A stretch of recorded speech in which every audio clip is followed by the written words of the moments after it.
di am mbégte tamit teewaat fii di waxtaan ak yéen internet yi di seetaan nga xam ne mooy suñu télé Jolof mais laata ñuy commencé ñu ngi leen di baalu àq di leen baal àq ci weeru koor gi lépp ci jaamu yàlla yàlla na ko yàlla nangu fulal ñu ko bu ñu mën koo jëriñoo lépp loo xam ne aussi am nañ bakkaar yi mënoon am yàlla baal ñu ko yàlla mën na ko te doy ko dara kon dana ko def ci biir loolu nag tey jii nii ñu ngi suñu 4e numéro sama juumul mu nekk nag émission bu leen di taamu déglu wala di seetaan muy ëttu Jolof yi tey jii nag moom dañoo toxal domaine bi ñu waxtaan nañ ci wàllu politique waaye tey jii nii ñëwaat nañ ci wàllu école ndax ñu leen ko digoon ne woon nañ leen ëttu Jolof yi nekkul rek politique mais day wax tamit yeneen domaine mën na wax ci école mën na wax ci affaire de sport mën na wax tamit ci wàllu santé tey jii nag ñu ñëw ci wàllu école am nag benn gan nga xam ne moom Jolof gi moom Jolof sax ñu ko ci présenté ñu bëri xam nañ ko kon gan gi salaamaaleykum wa rahmatulahi taala wa barakaatu la ñuy mbokk internet yi. maaleykum salaam wa rahmatulahi taala wa barakaatu. Omar maa ngi leen di sant di leen gërëm ci dalal bi ngeen ma dalal di nuyu mbokk internet yëpp di leen ñaanal yàlla ci weeru koor bi yal na leen yàlla defal li nga xam ne moom moo gën si ñoom di ñaan aussi seen télé bi mu nekk télé boo xam ne day dem à un niveau international. loolu yàlla am na ko mën na ko yàlla na ko def. merci beaucoup monsieur Kobar kon monsieur Kobar la mu nekk directeur de l' école élémentaire Angle Islam d'ailleurs sax bureau lañ nekk nii ci école Angle Islam yow yaay monsieur Kobar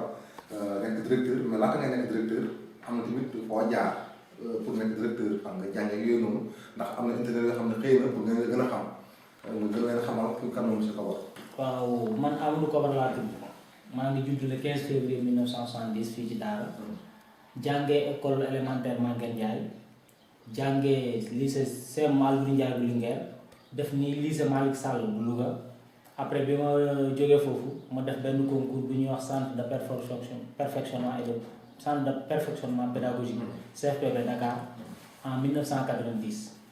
laa jàll concours bi ma ko jàllee ma def une formation bi ma génnee ñu affecté ba à Podor moo nekk sama premier poste. waaw benn dëkk bu ñuy wax Culluki à 15 kilomètres à 15 kilomètres de Galea foofu bu ñu wooree heure bii dañuy jël bisaab bi teg ko si dëpp benn bërigo teg si bisaab bi depuis 4 heures pour que bu heure ndogu mu xaw a sedd donc foofu laa njëkk a def bi ma fa jógee ma def njum bi ma jógee njum ma def waalalde bu mu fa jógee waalalde après si laa ñëw daara ma ñëw daara école bi ñu wax école Daara 4 ma ñëw foofu bu ma jógee école Daara 4 def naa fi séjour naa fi njëriñ caameen def fa une année ma jógewaan njëriñ caameen dellu si waat Daara 4 parce que def naa fa 2 séjours bi ma jógee Daara 4 ma dem lycée XCM1 ma nekk fa comme surveillant jóge fa après dem def lycée docteur Daoud Sow nekk fa surveillant aussi après ma ñëw école Angle Islam en 2009 comme directeur. kon yaa ngi léegi école Angle Islam comme directeur waaye tamit du lu rek moo nekk ndoxu tànk nekk le directeur école Angle Islam waaye tamit yow yaa jiite côté bi maanaam kuréel bi nga xam ne moom moo ëmb directeur bi nekk fii ci commune bu Daara. waaw côté bi mën naa wax ne avant may nekk président bi dama nekkoon président commission pédagogique correct pendant presque 6 à 7 ans après nag cette année en 2017 2018 mes pairs moo choisi comme étant le président ñoo ma kii dama bañoon sax ñu ne ma daal forcément yow yaa ngi jël comme quoi lan mooy côté loolu boo ko expliqué ñun ñu mën comprendre ko. côté ak kuréel la boo xam ne mooy lënkale directeur d'école yi dañ fay toog di waxtaan te li ñuy waxtaan lépp si mbiru lu jëm si njàng mi la doon yóbbu ci loolu la moom mooy liggéey ensuite danañu permettre ñuy encadrer di gën a dimbale ñi nga xam ne dañoo nekk si ay examen professionnel ñu leen di jàppale si wàllu pratique bi tamit danañu permettre ñuy jël par exemple si année bi ñu def ay planification na admikat ba gën a ñoo dimbale élèves CM2 yi defal leen ñaar wala ñetti essai ñoom ñu doon jongante ci seen biir ba nga xam ne dañuy préparer examen bi dinañu permettre aussi ñu amaat yeneen activité comme def ay activité conférence religieuse ren sax indi nañ ci une innovation de taille parce que dañu bëgg organiser benn journée conférence religieuse ak benn journée de l'excellence. waaw ren aussi yéen organiser benn conférence religieuse loolu moom dañ leen koy may après leen di jàpp commercial pour fay bi conférence bi kañ la. bon conférence bi ñu ngi ko prévoir le 25. le 25 bi. waaw 25 passé mais dafa fekkoon ne période boobu mu tombé ak essai national bi te comme c'est un essai national on était obligé donc de reporter nos activités et de s'y soumettre ñu reporter suñu activité def essai national bi léegi ñu ngi ko yóbbu le 1er vendredi prochain lañ ko bëgg a def incha allah juin waaw. kan mooy def conférence bi ci nga xam ne moom mooy seen. bon conférence bi dañ koo def si ñaari pàcc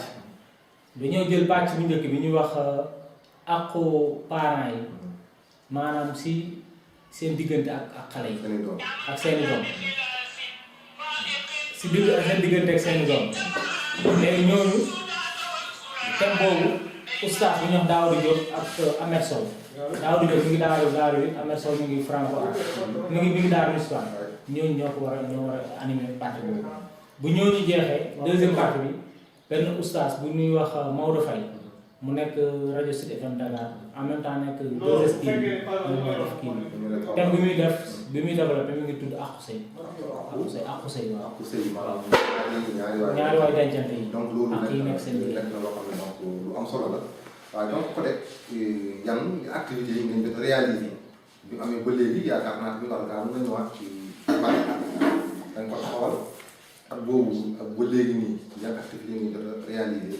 ni mel la. bon je crois que côté bi pour ñu def historique bi mën naa wax ne mi ngi commencé ci doyen Amadou Mine moom moo njëkkoon a nekk président Codec fii bi yàlla defee après mu dem à la retraite ñu jox ko Balla Ndaw après man si laa ñu je suis le troisième président de Codec mais depuis loolu comme li ma la wax activité yi ñu développé bëri na mënuñu toog di ko lim parce que at mu nekk dañuy def plan d'activité ne lii lañ bëgg a def lii lañ bëgg a def lii lañ bëgg a def mais chaque année dañ koy améliorer am nañ ci yokk ñu seetaan li nga xam ne manqué bi ñu discuté directeur est-ce que war ñu mën a dugalaat lii est-ce que war ñu mën a génn lii noonu lañ koy defal mais li ci ëpp moom li nga gën a tax a jóg mooy affaire jàng saytu njàngum xale yi mu gën a baax seet gën a xoolaat tàggatu jàngalekat yi gën a am ay kii yu dëgër nga xam ne day feeñ ci résultat yi loolu daal moo gën a nekk li nga xam ne ay kii xam nga war ngeen def ay activités comme dem seet li nga xam ne moom mooy candidat yi loolu nga xam ne planifié c'est-à-dire candidat yi war nañoo am nañ seen examen professionnel. waaw loolu laa la wax xam nga ren ñi ngi amoon juróom-ñeenti candidat aux examens professionnels CAP ak CAP conforme bi ñu demee ñu encadré na leen ñoom ñëpp bi ñu dellusee bi commission yi jaar commission inspecteur yi bi ñu jaaree seet leen juróom-ñett yi leen seet juróom-ñett yëpp jàll na si biir juróom-ñett yooyu li nga xam ne moo ñu ci gën a neex sax mooy def ci am ñoo xam ne si daara moderne yi leen jógee ay CAP kenn ki mi ngi nekkoon école Ndiobène kenn ki mi ngi nekkoon sama école fii léegi ñu encadré ñooñu bi ñu vraiment ils ont été à la hauteur ay jigéen lañ mais ñoom ak mën nañu rivaliser ak ñi nga xam ne ñu ngi nekk si daara élémentaire daara yi nekk wax dëgg yàlla kenn daal lañ ci am koo xam ne juruñ ko seet muy benn candidat bu nekk sama école jour boobu fekkoon mu tombé na fere bi mun na moom day comme que yow yaa jëlee li nga xam ne moom mooy Codec Codec moom ne kuréel boo xam ne moom moo directeur yu nekk ci commune Daara gépp est-ce que moom la ñu waxal wala ñaata élèves dana xaw a jafe nag ñoo am ci commune bu Daara maanaam ci Codec bi nga xam ne yow moom nga ji. bon élèves yi war nañ mat ay 6 000 et quelques 6 000 et quelques juróom-benni junni élèves ak le top. waaw war na ko mat. école yi ñaata la. école yi fukk ak juróom la. donc am na fukk ak ñaar bu ci nekk am CI la ba CM2 am nañu ay CM2 ñett ñoo ci amul CM2 muy 3 wagons Angle Ndiakhate ak Fakk dëkk. waaw ren aussi am na loo xam ne tamit essai national am na rek essai national bi ñu indi benn test benn test quoi. nouveau format pour examen CFEE. ci essai bi tamit ñu gis ne résultats yi dañoo baaxuñu. résultats yu bon a bon ndaxte am na école yoo xam ne sax ci biir département bu Linguère dañ leen a kappu. maanaam amuñ dara mais yow sa biir Codec sax yow it ñu bëgg nga ñëwaat joxaat li nga xam ne moom sa résultat ci sa biir Codec ba pare nga defal ñu analyse maanaam nga saytu lu ma war a résultat yu bëri yooyu. waaw xam nga à chaque fois bu amee lu bees ñu di ko testé il faut mu mel ne noonu parce que déjà maîtres yi nga xam ne ñooy corriger affaire bi test bi ñoom maîtriser wuñ ko élèves yi ñu koy testé maîtriser wuñ ko donc il faut mu am ay poids ñi nga xam ne aussi ñoo joxe test bi li tax ñu joxe ko lu tax ñu tuddoo ko test dañ koy joxe pour xool éventuellement lan mooy problème yi lan mooy jafe-jafe yi su ko defee ñun bu ñu defee test ba pare remonté leen ko ñoom ñu mën a corriger su ko defee boobaa ñoom danañ ci gagné ñun aussi ñun ñu def test bi danañ ci gagné su ko defee su dellusiwaatee incha allah rabbi dina am ay changement parce que curriculum bi muy doog a dugg nii la demee moom première année curriculum bi dafa amoon ay quoi mais bi ñu continuer 2 ans 3 ans vraiment ça a commencé à donner ses fruits lii aussi c'est un test mais d'un point de vue boo xoolee am na côté boo xam ne test bi baax na parce que le fait que am yenn matières yi ñu boole leen ressources ak compétences ñu boole ko loolu c'est à saluer loolu baax la temps bi aussi seet nañ ne si biir kii bi pratiquement élèves yi ñaari muy découverte du monde ak EDD temps bi ñu joxe élèves yi ñu ngi ko mën nañ koo def si 1 heure de temps li ñu leen jox exercice yi mais li nga xam ne moom lañ ci déplorer damay dugg ci analyse bi li nga xam ne moom lañ ci déplorer ci ñaar yooyu mooy que volume d'exercice yi ñu jox booy dafa tuuti par rapport au coefficient actif yi xam nga boo jëlee mathématique ressource nga ne activité numérique ñaari exercice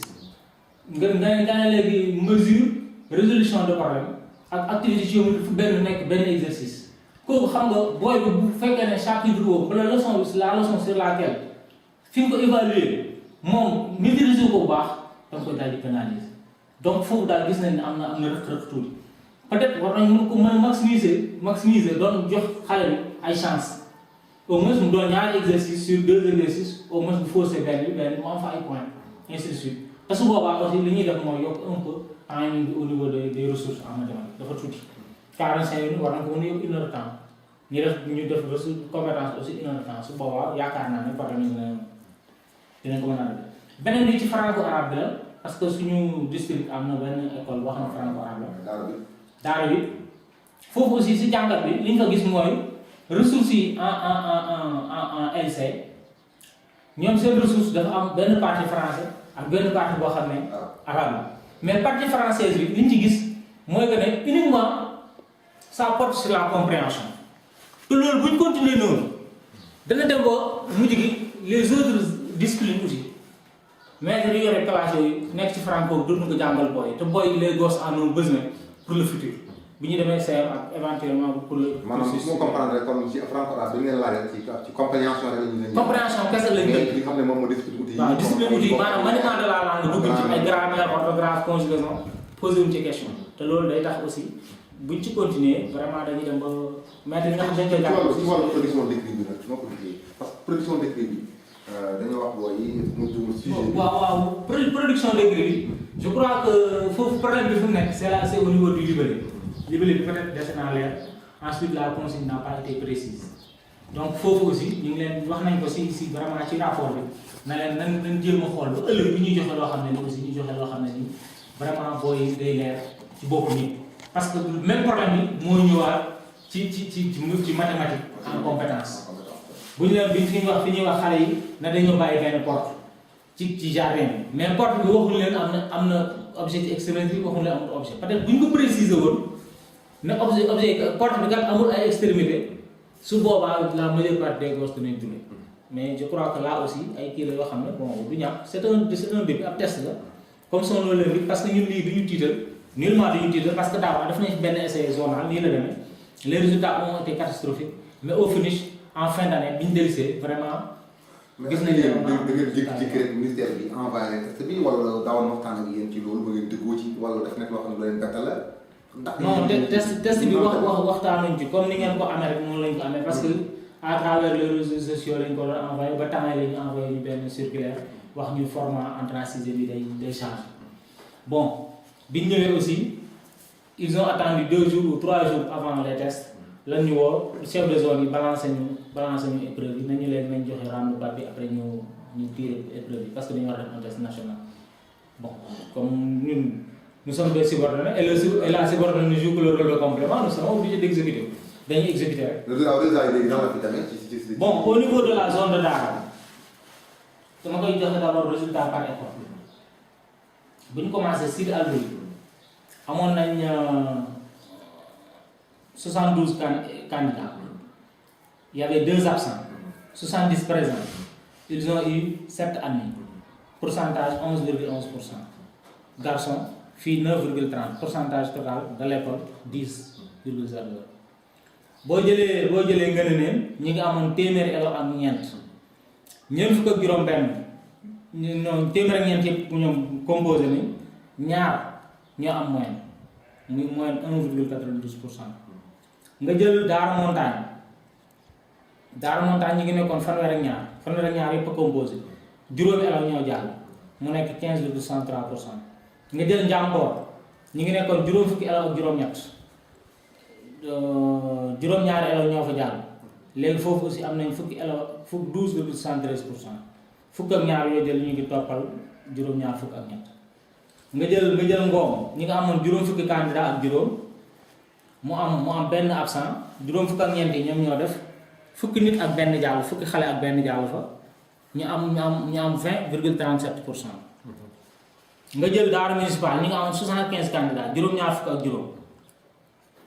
juróom-ñaar fukk ak ñaar ñoo def ko examen bi ñaar fukk ak ñett jàll si fanweer ak benn yu tombal juróom-ñeent fukk ak ñeent. nga jël Daara wit ñi ngi nekkoon juróom fukk ak ñaar juróom fukk ak benn yi ñoom ñoo def kenn moo absenté woon kenn moo jàll ñi ngi am pourcentage yu benn bu tegal juróom-ñeent fukk ak juróom-benn. nga jël anglais islam ñi ngi nekkoon juróom-ñaar fukk ak juróom-ñaar mu am ñaari absent juróom-ñaar fukk ak juróom ñoom ñoo def fukki nit ak fukki élèves ak ñett ñoo fi jàll ñu am 17,33% fukk ak juróom-ñaar yu toppal fanweer ak ñett. nga dem Daara Kaat ñi ngi amoon juróom fukk ak juróom-benn foofu aussi amoon benn absent juróom fukk ak juróom ñoom ñoo def juróomi at mi ñu am 9,09. nga dem Daara Mbaye ñu amoon 71 candidats 69 présents donc 2 absents ils ont eu 5 admis mu nekk 7,25%. Ndiobène ñi nga amoon 32 candidats 31 étaient présents 4 admis ñu ngi am 12,90%. Maguette Ndiaye ñi nga amoon 32 candidats 30 présents ñu am 3 admis ñu am 10,0%. loolu moo nekk par école. mais boo jëlee léegi au niveau zonal zone bi yëpp boo ko jëlee ñi ngi nekkoon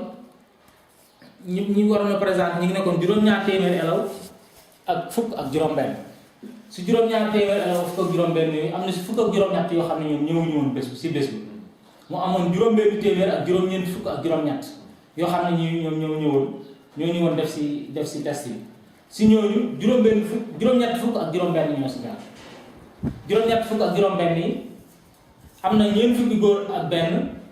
ak ñeent fukki jigéen ak juróom muy juróom-ñett fukk ak juróom. jigéen ñoom ñoo raw daal. waaw jigéen ñi ñoo sensiblement ñoo raw ñoo ëpp yeneen ñeenti ñi mu nekk donc pourcentage bi pour góor ñi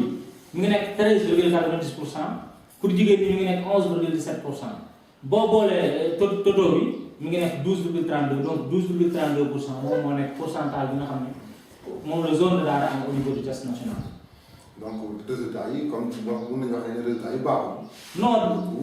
baaxul par rapport à nos attentes. résultats yi baaxul est-ce que yow nekk nga nangu nga test bi ñu def examen yi nii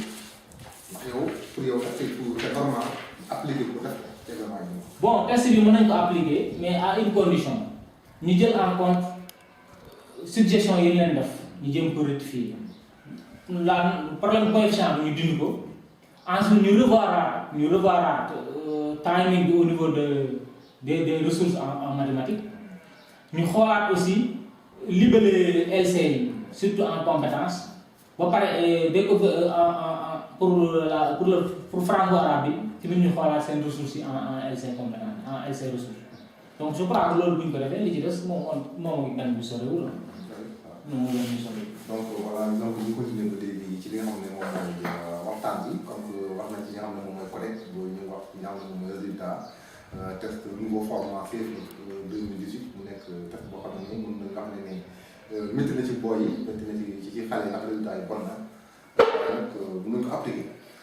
donc monsieur Koba li ñuy wax biir école yaa ngi gérer école bi depuis très longtemps.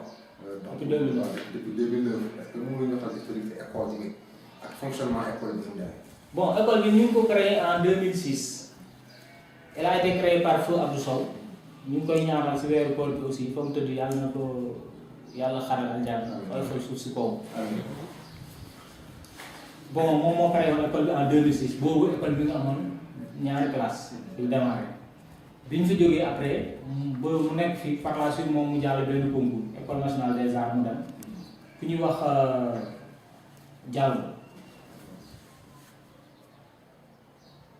Diallo moom moo ñëw assuré intérim Bokar Diallo mu ñëw assuré intérim pendant une année en 2007 2008 non en 2008 2009 donc de 2006 2007 2008 c'est Abdou Diop moo nekkoon directeur mais bi mu demee en 2008 2009 c'est la Diallo ñëw assuré intérim Diallo assuré intérim pendant une année après ma demandé fii en 2009 ma gagné direction boobu vraiment pratiquement mën naa wax ne j'ai hérité d'un terrain nu. fii amuloon dara. ah bon amuloon dara y avait rien y avait qu'un terrain nu. sinon pante bi ci gannaaw fii ci gannaaw bureau bi. moom moo fi nekkoon comme kii. comme terrain ci terrain bi loolu moo fi nekkoon. maanaam classe benn classe la woon. après moom bi ma ñëw sax fekk fi Diallo boobu y avait 3 classes mais ay abri la woon te boobu ñoom aussi dañu leen amaloon kër ñu logé woon foofu di fa defee seen enseignement mais bi ma ñëwee man j'ai marqué la rupture ma leen man vraiment li mu gëm mooy comme site bi ñoo ko moom nañ ko viabiliser vraiment parents d'élèves yi jàppale ma nag ma am ay parents d'élèves yu dëgër bi au passage ma di leen nuyu comme ku mel ni le vieux Malick Gueye ancien président CGE ku mel ni ñoom non vieux Malick Gueye Malick Gueye waaw ak ñoom Mañan Kobar président APE ak ñoom Alassane Thiam paa koñ bi rek ñëpp ñëw jàpp si ma ne leen daal dama bëgg ñu doxal école bi def ko fii bi ma fi ñëwee man j'ai trouvé 5 classes ma yokk si benn classe muy 6 mais toutes les 6 classes ay abri provisoire ñu defee 3 mbaar def fi 3 mbaar jël pantre bi def ko bureau ma ñëw ut benn saako ciment dër pantre bi def ko bureau pour sama benn table teg fa. xaar yàlla quoi. waaw man noonu laay def noonu laay doxee man toujours boo ma joxe fu dara nekkul dama fay jéem a def dara. parce que man je suis un homme de défi man lépp loo mu dégg rek xamal ne dama cay dee dama cay dem ba jeex. waaw loolu moo tax donc noonu la demee yàlla jàppale ñu far la même année ñu am ay partenaires waa Fast Track yi fekk avant boobu dem naa mbëkkandi ci mairie bi ba gars yi dama la jox ñaari classe Fast Track. mooy ñaari classe ñaari classe BCI mooy ñaari classe yu nekk fële ñoom lañ fi njëkk a def. non mi ngi nekkoon. ñu yóbbu ma foofu defal ma ñaari classe si même année bi affaire yi tombé ma bindoon benn kii au niveau fekk ma amoon ay partenaires ñu bindoon bi ñu bindee léegi au niveau de l'ambassade des États-Unis ñu war am benn programme bi ñu war a def avec le gouvernement Sénégal dans au niveau de la zone ñu war a def ay construire des salles de classe fekk mu ñu ne ma naa def une demande moo def une demande motivée diagnostic ko yooyu dugal ko bi affaire bi génnee ñu amoon ci 6 salles de classe plus bureau bi ñu nekk tey ak toilette bi plus 2 salles yi amul muy 8. bureau bi kon dafa bees xam nga yaa ngi lool quoi bureau bi non yaa gën a parce que bureau bi lu mu bon bon doon na dëgg ay 2010 wala léegi 2010 2011. kon léegi classe bi bëri na léegi comment. waaw bon actuellement nii ñu on a 14 cours mais ba léegi am nañu abri. parce que école bi nu muy màgg moo grave te en général xam nga école su fekkee ne day def ay résultats. yow fii ñaata la élèves ñaata la ci école bi rek. élèves yi école bi mi ngi nekk 673 élèves. juróom-benn téeméeri élèves ak juróom-ñaar fukk ak ñett. moo am ñetti téeméeri góor ak ñett. ak ñetti téeméer ak góor ak ñett ak ñetti téeméer juróom-ñaar fukki jigéen moom moo waral. bu nga léegi am na ay résultats yoo def ci wàllu CFEE maanaam résultat ci non waaw parce que maa ngi njëkk am classe CM2 en 2012 promo boobu bés bi moo leen yoroon vraiment daf ma naan ñëw la mu ne noo mën a ko noo booy mën a jël CM2 mais ñoo koy bokk parce que comme moo di ko nekk suñu liir. il fallait que buñ ko tuddee gars yi xam ne kii ngénte li neex moo tax ñu ma ci doon rey sama bopp di ci xaaju loolu ma def ko fekk sax dama ko doon ñëw di ko jàngale man ko boo amee sa soxla dama dox ak ci ma classe moom aussi vraiment mu nekk ku gëm liggéey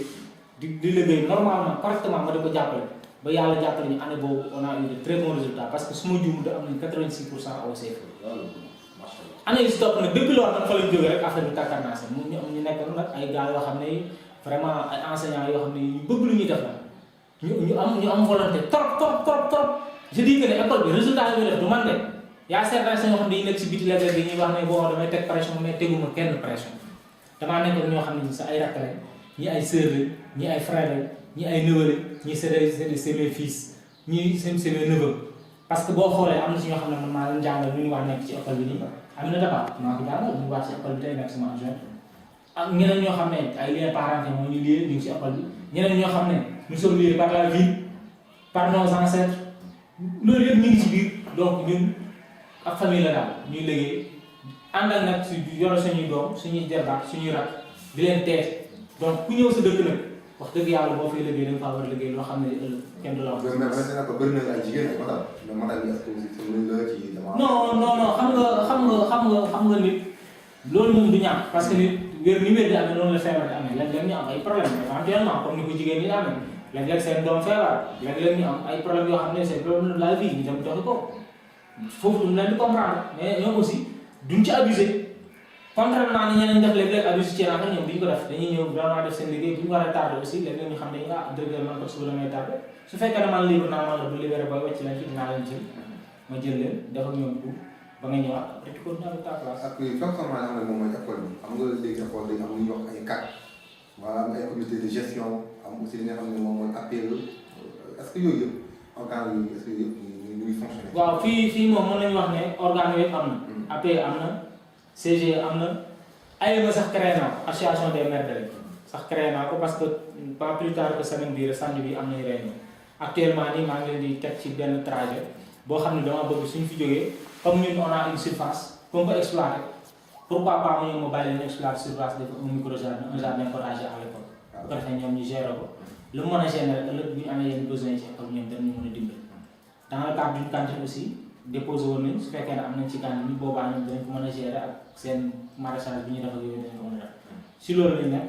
mais CGE bi ak yooyu ñoom ñu ngi fonctionner normalement waaw CGE bi mu ngi fonctionner normalement ñu ngi def ay conditions d'achat. waaw lépp procédure bu ñu war a jaar rek. transparence bi yaakaar naa waaw ñu ngi ko fay jaarale. parce que man daal li ma la bëgg a xamal mooy que ne dans cette gestion là li ma si doon mooy rôle secrétaire là tout revient aux parents ñoom ñoo gérer lépp li ñuy def aussi on dañuy wootante dañuy bëgg lu ñu def lii léegi ku nekk joxe xalaatam fii moom vraiment ñun yeneen école problème yi am ñun amuñu ko lu ñu bëgg a def ñun ñëpp dañ ciy xalaat ba d'accord ci ñu def ko. boo xoolee tey école bi am na fukki classe kii rek la fi état bi def ak partenaires yi muy 10 cours mais yeneen 2 cours yi am na 2 classes yoo xam ne yi APE bi mën naa wax ne ñoom ñoo ko construire sur fond propre parce que dañuy dem bu ñu demee léegi bu ñu cotiser cette année ñu tabax ba nga xam ne day toll autour lento ñu yawal ko foofu ñu mbaar ci biir jàng ci bu déwénee ñu eggale zingue raax classe boobu dër noonu lañ def am ñaari classe léegi ñaari classe lañ am yoo xam ne yu defar bi yoo xam ne ay sàkkat la. loolu baax na donc encore di jëm ci affaire nga xam nga daanaka Sénégal chaque année bu yokk di tijji dañuy faral di booy dañ inscrire des inscriptions fixé ay inscriptions bu defee pour mun ko defaree école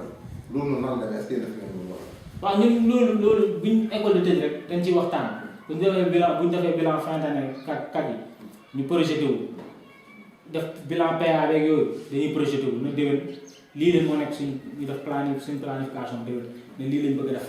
su ko defee léegi ñu xool ñu ne en fonction de ça naka lañ war a mën a def pour mën a régler lii parce que bu école ubbee rek du école du ubbi rek fonds yi tombé sur les comptes donc ñun war nañ mën a jël ay devant ba nga xam ne dañ am loo xam ne xaalis boo xam ne dañuy permettre ñuy xaar bu mën a fonctionner su ko defee léegi ñu ne lañ laaj élève bu nekk 1000 francs suñ démarré rek élève école bu nekk bu école ubbee rek élève bu nekk joxe 1000 francs su fekkee dañuy eggale place ñu eggale ko balaa ñoo def ay 10 jours 15 jours fekk foofu pare ñu avancé mbala sax ñu dem def matériel bi eggale si vacances yi bu école ubbee ñu ñëw bu wooyu cotisé ñu delluwaat xaalis. loolu tamit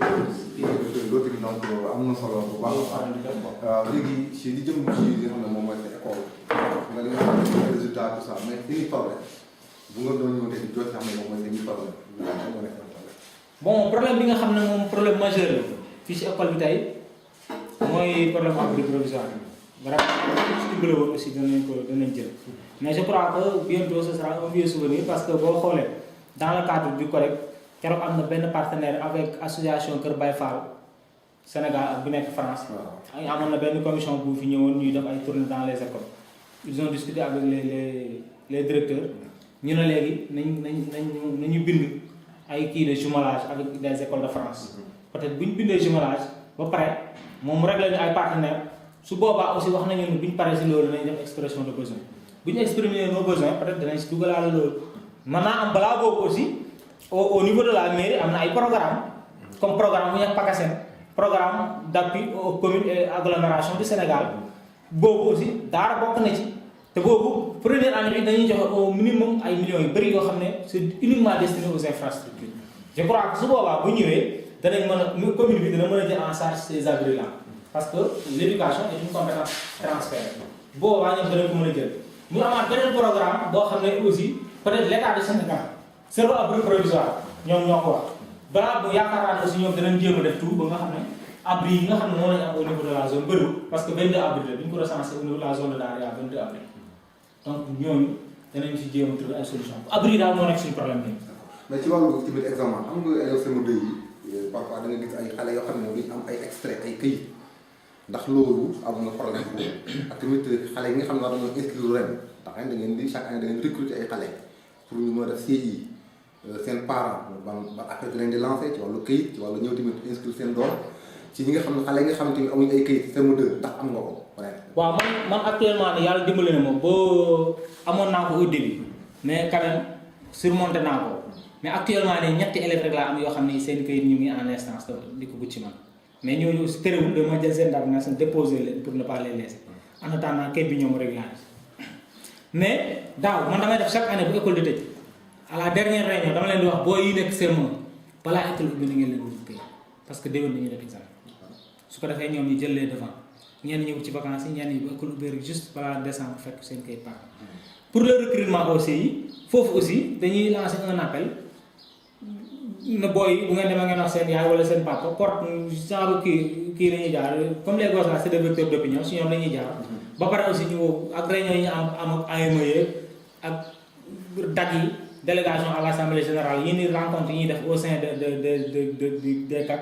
si yooyu la ñuy profité wax leen ne kat période bi ñu war a def premier recrutement commencé na